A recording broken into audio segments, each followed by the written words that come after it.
Well, first of all, I think what we're seeing this time around is far fewer electric utility companies claiming that the world's going to end.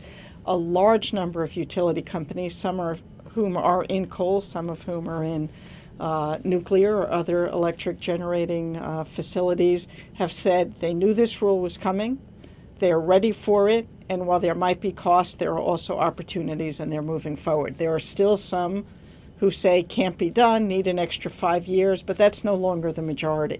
The bottom line is this new rule will create jobs, it will save lives, it is good for the economy and good for our future, and that is very clear.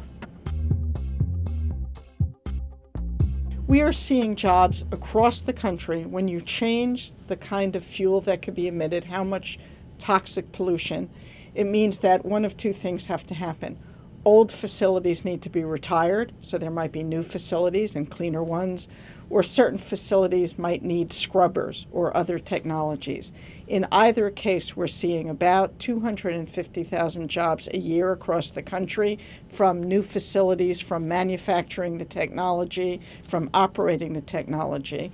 Not only are we seeing those jobs, which will last for about 5 years, they won't go on forever, but they're jobs that we mightily need in many states where they're most desperately needed: Illinois, Indiana, Virginia, North Carolina, and the list goes on.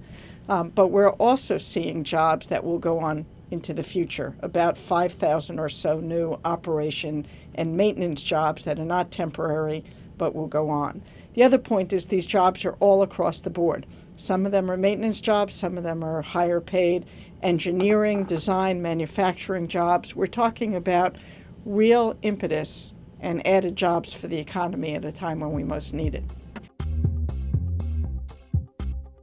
Well, just take the Clean Air Act and the Clean Water Act, two of the most successful pieces of legislation over the last 40 years and in American history. People said they were going to put businesses out of business.